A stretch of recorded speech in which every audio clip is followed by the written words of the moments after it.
Este é um material complementar ao nosso vídeo de voto impresso postado no Instagram.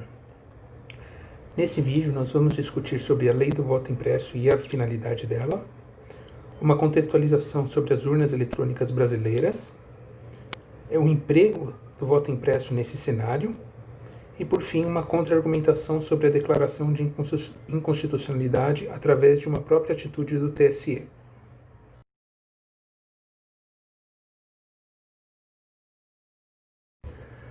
O voto impresso está definido na Lei nº 10.408, de 10 de janeiro de 2002, e nós gostaríamos de focar no artigo 1, que altera o artigo 59 da Lei nº 9.504, principalmente dos parágrafos 4, 5 e 6. O parágrafo 4 diz: a urna eletrônica disporá de mecanismos que permitem a impressão de voto, sua conferência visual e depósito automático, sem contato manual, em local previamente lacrado, após conferência pelo eleitor. O parágrafo 5. Se, ao conferir o voto impresso, o eleitor não concordar com os dados nele registrados, poderá cancelá-lo e repetir a votação pelo sistema eletrônico. Caso reitere a discordância entre os dados da tela e da urna eletrônica e o voto impresso, seu voto será colhido em separado e apurado na forma que for regulamentada pelo Tribunal Superior Eleitoral, observado, no que couber, o disposto no artigo 82 desta lei. Parágrafo 6.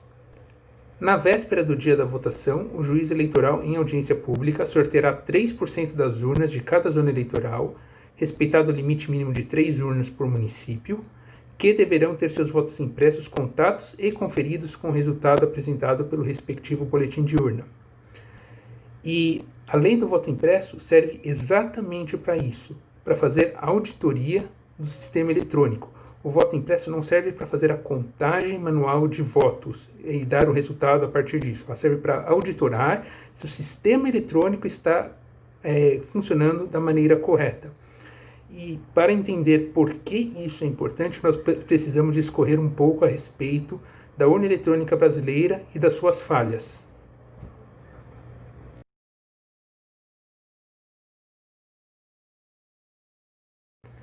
A seguir, nós vamos realizar uma contextualização sobre as urnas eletrônicas brasileiras. Como dito anteriormente, as urnas eletrônicas brasileiras elas apresentaram falhas de segurança nos testes públicos de segurança feitos pelo próprio TSE. Primeiramente, devemos falar que esses testes são extremamente limitados, onde as pessoas responsáveis por conduzir esses testes elas possuem 5 dias para analisar dezenas de milhões de linhas de código, e literalmente são dezenas de milhões de linhas de código. É um processo extremamente burocrático, onde praticamente qualquer coisa que as pessoas envolvidas quisessem fazer, elas tinham que pedir permissão para fazer isso. E mesmo com todas essas limitações, foram encontradas falhas extremamente relevantes no projeto da urna. Primeiramente, em 2012, um teste conduzido pelos autores Diego Aranha, Marcelo Caram, André de Miranda e Felipe Scarel, encontraram as seguintes falhas. As chaves criptográficas do sistema elas estavam escritas diretamente no próprio código da urna. Além disso, houve o uso incorreto de mecanismos criptográficos no sistema eletrônico. Primeiramente, um gerador de aleatoriedade não criptográfico foi utilizado. E o que significa isso? Significa que você usa um gerador para gerar um número aleatório, mas esse número aleatório você consegue descobrir a sequência desse número, o que vem depois de um certo elemento. Além disso, o horário de impressão da zerésima foi utilizado como a semente desse gerador aleatório, e o horário de impressão da zerésima é um dado público, ele é impresso na própria zerésima e fixado na porta da sessão eleitoral. E juntando todos esses fatos, é possível revelar o sigilo do voto por ordem de votação. O que significa isso? Significa falar que o primeiro eleitor, a pessoa que primeiro votou na urna, votou no candidato X, a segunda pessoa que votou na urna votou no candidato Y, e assim por diante. Então, se você tiver alguém que fica na porta da sessão eleitoral anotando quem entra primeiro, quem entra em segundo lugar, quem entra em terceiro lugar, você conseguiria associar os votos armazenados na urna com a pessoa que está votando. Ou, em casos de pessoas famosas, por exemplo, em que existe cobertura de mídia no horário que ela vota, você também conseguiria fazer algo similar e descobrir, por exemplo, em quem um ministro do STF votou, ou, por exemplo, em quem o presidente, ou um prefeito, ou um governador votou. Em 2017, um teste conduzido por Diego Aranha, Pedro Barbosa, Tiago Cardoso, Caio Lourdes de Araújo e Paulo Matias revelou ainda mais falhas no projeto da nossa urna eletrônica. Basicamente, alguns arquivos executados pela urna, eles não possuíam assinatura digital antes de serem carregados. Isso possibilita que um atacante substitua esses arquivos por arquivos criados por eles mesmos. E o que isso permite fazer, no fim das contas, é que a urna execute código arbitrário. O que é código arbitrário? O que é um ataque de execução de código arbitrário? Significa que a urna executa qualquer código desejado pelo atacante. Num Proof of Concept que os autores fizeram, eles conseguiram fazer com que que a própria máquina realizasse boca de urna. A urna, literalmente, apresentava na tela a mensagem "vote em candidato X", mas uma análise mais profunda deles ainda demonstrou que a manipulação de votos é possível. Você podia aumentar, diminuir ou transferir votos de candidatos X e Y. E, obviamente, como é um ataque de execução de código arbitrário, o limite é basicamente a criatividade do autor do código, ou do atacante nesse caso. E esses ataques, é preciso mencionar isso, que esses ataques demonstrados são realizados por agentes internos ao sistema, ou seja, os próprios desenvolvedores que podem realizar esse tipo de ataque, não são agentes externos. Você não consegue chegar na urna no dia da votação e fazer isso, você precisa ser alguém do próprio TSE. O TSE desconsidera esse cenário, o que é uma grande bobagem, para falar a verdade, para ser bem honesto, porque ataques por agentes internos ao sistema corresponderam a 60% dos ataques em 2016, por exemplo, dos ataques cibernéticos, foram realizados por agentes internos. Como exemplos clássicos de ataques de agentes internos, nós podemos falar da divulgação do Snowden, que era um agente interno da NSA, ele divulgou o que a NSA estava fazendo. E se você for pensar, o próprio caso Cambridge Analytica é um agente interno, no fim das contas, porque quem decidiu passar esses dados para Cambridge Analytica foi o próprio Facebook. Então foi uma decisão errada do Facebook, mais uma decisão do Facebook de passar esses dados para agentes externos a ele. E é interessante observar que esses ataques podem não ser detectados por votação paralela. Testes de urna realizados. O que é uma votação paralela? Né? São testes de urnas realizados pelo TSE com presença de pessoas simulando uma votação real. O problema é que sistemas eletrônicos podem detectar quando estão sob testes, e o exemplo clássico disso é o teste de emissão de poluentes da Volkswagen, que a Volkswagen foi multada porque basicamente o carro detectava quando estava sob condições de testes e emitia menos poluentes, e quando ele detectava que não estava mais sob condições de testes, ele liberava a poluição de maneira descontrolada. E também não é possível segurar só com isso só com a votação paralela que a urna esteja segura, porque o sistema pode requerer um gatilho para começar um comportamento malicioso.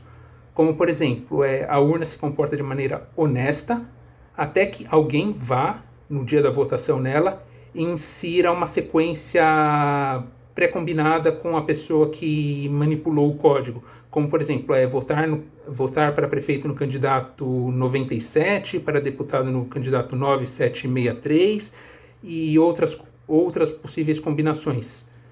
Então isso pode fazer com que a urna, a partir desse momento, passe a se comportar de maneira maliciosa.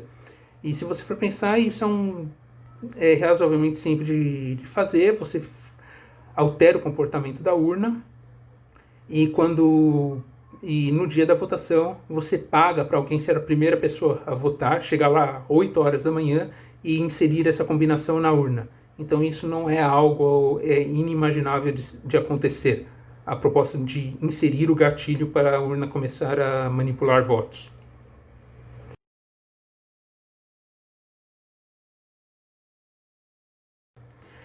Nesse cenário de falhas, apareceram algumas propostas de mitigação dessas falhas. A primeira é pôr o código-fonte, disponibilizar o código-fonte para qualquer pessoa que queira ver, que queira verificar esse código-fonte, ou seja, ter um código-fonte aberto. Isso é uma prática comum e desejável em termos de segurança da informação. Inclusive, em criptografia existe o chamado princípio de Kerckhoffs, que simplesmente diz o seguinte: a segurança do sistema deve depender única e exclusivamente da chave de segurança utilizada por ele e de mais nada. Ou seja, se todo o código for de conhecimento do adversário, do seu oponente, da pessoa que deseja manipular, alterar ou descobrir a segurança desse sistema, mesmo assim, se ele não souber simplesmente a chave de segurança, ele não deve conseguir fazer o ataque. E essa é uma ideia rejeitada pelo TSE.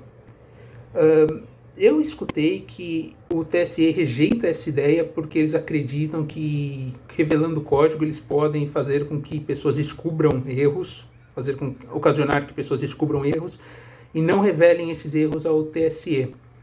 Mas é extremamente importante você divulgar o código porque você pelo menos gera uma discussão a respeito dele. E, em geral, se descobrem erros assim em softwares de produção que funcionam hoje. Basicamente, grandes sistemas, eles funcionam dessa maneira, com códigos-fontes abertos. A segunda proposta de mitigação é o voto impresso. Por que o voto impresso? Ele confere um rastro físico ao voto digital. Você imprime o voto, que está na urna, e deposita ele em um lugar lacrado, que ele não pode ser manipulável. E isso permite a auditoria do sistema. Porque depois que acaba a votação, você simplesmente pega uma urna, vê quantos votos está registrado nela de maneira eletrônica e vê quantos votos físicos tem e vê se batem, se as duas quantidades batem, conferem.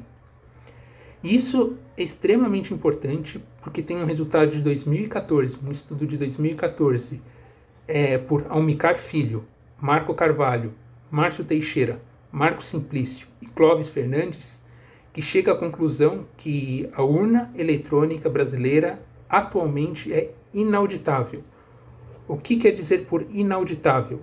Significa que não é possível produzir uma prova de que a urna operou de maneira correta, e é importante notar também que não é possível provar que ela operou de maneira incorreta. Então, qualquer pessoa que fale que que a urna funcionou de maneira correta, com certeza absoluta, ou que ela tem provas de que a urna não funciona de maneira correta, ou seja, a urna apresenta resultados incorretos ou ela foi manipulada, essa pessoa não está se baseando em provas técnicas, ela não tem como ter essa prova técnica exatamente pelo sistema ser inauditável. E é exatamente por isso que o voto impresso é de extrema importância, porque seria uma maneira de auditar a urna eletrônica e dar segurança para o resultado que ela está apontando.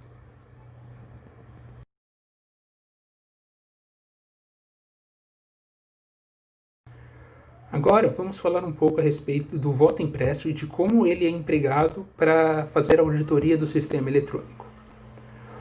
Como dito, o voto impresso é usado exclusivamente para auditorar o sistema eletrônico.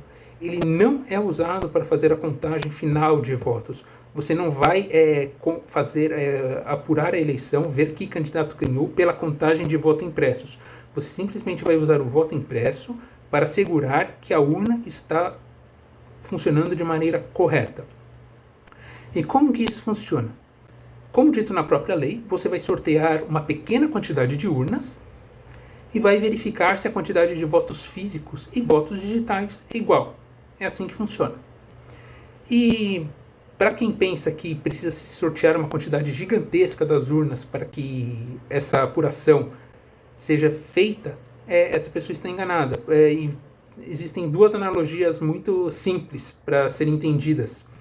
Uma é a analogia com uma sopa, que foi feita inclusive no vídeo da Auditoria de Limitação de Risco de Urnas Eletrônicas pelo Estado do Colorado, que é o seguinte: se você tem um potinho de sopa e você quer provar se tem sal suficiente nessa sopa, você mistura bastante a quantidade, a sopa que tem nesse potinho, e experimenta uma colher. Se você agora tiver, em vez de um potinho, um caldeirão de sopa, você também mistura bastante mesmo esse caldeirão, e você não vai tomar litros dessa sopa, você vai tomar também uma pequena colher, talvez uma quantidade um pouco maior do que no potinho, mas mesmo assim uma quantidade muito pequena em comparação com todo o volume que você tem. Uma outra analogia é a analogia com pesquisa de intenção de votos. No Brasil, por exemplo, nós temos cerca de 150 milhões de pessoas que podem votar. E as nossas pesquisas de intenção de voto, se você for ver, elas não são feitas com milhões de pessoas, elas são feitas com 3 mil, 5 mil pessoas, e mesmo assim o resultado consegue apurar de maneira correta quem tem chances reais de ganhar, ou a porcentagem esperada da votação. Obviamente existem alguns desvios, mas se a amostra for boa, é esperado que se reflita na votação final. E é exatamente esse o processo que o voto impresso quer fazer com as urnas eletrônicas. Você sorteia algumas urnas, verifica se o voto impresso, o voto que está nessa caixa lacrada, é importante dizer, a caixa é lacrada, o voto é depositado na caixa lacrada, sem a manipulação do eleitor. Isso está estipulado na própria lei, aliás, é bom lembrar que o eleitor nunca vai ter contato físico com esse voto é depositado direto na urna lacrada, então não tem como o eleitor retirar, roubar, manipular, levar para casa esse voto, porque ele vai ser depositado direto numa urna lacrada. Então você pega esses votos e confere se eles correspondem com a urna que está associada a essa caixa lacrada. E se em 3%, no caso brasileiro estava escrito que era 3%, e eu não sou matemático, eu não sou estatístico para saber qual que é a porcentagem adequada de urnas que você tem que escolher para esse caso, mas um estatístico te conseguiria dizer quantas urnas você tem que escolher em cada sessão, em decorrência do número final, para conseguir fazer essa auditoria de maneira adequada. Não é uma conta impossível de ser feita, é uma conta extremamente razoável de ser feita.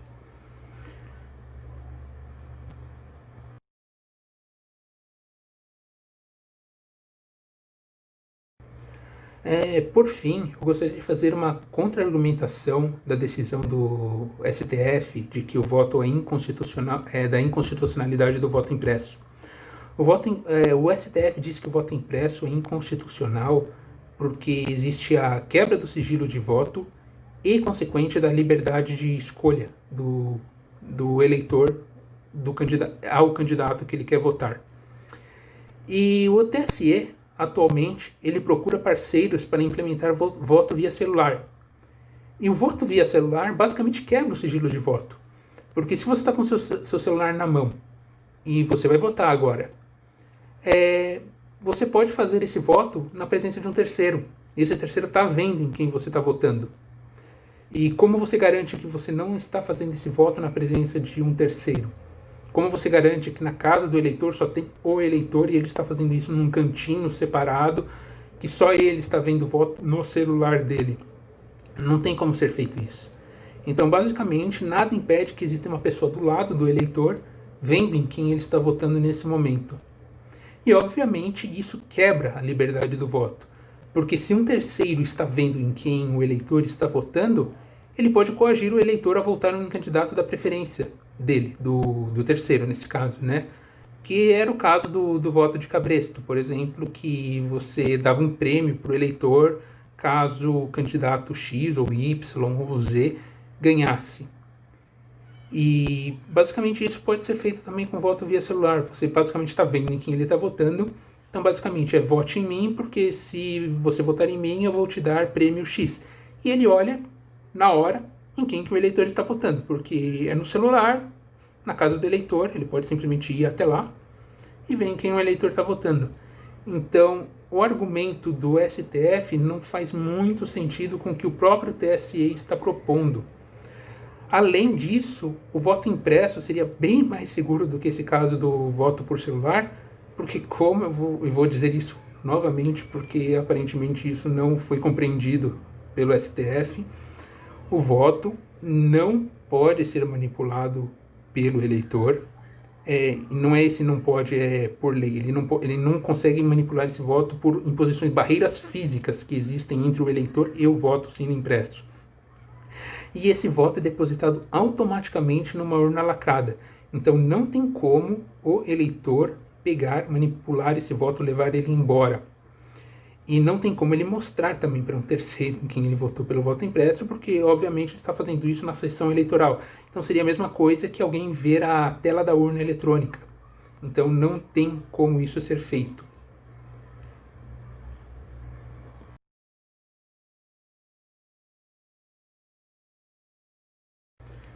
Eu gostaria de agradecer a visualização do vídeo, por quem está vendo o vídeo, obviamente. E qualquer dúvida a respeito do voto, a própria biometria, podemos discutir a biometria se vocês assim o desejarem, ou outros aspectos do voto sobre o sistema de urnas eletrônicas em vídeos futuros, de acordo com o que vocês quiserem. Obrigado pela atenção.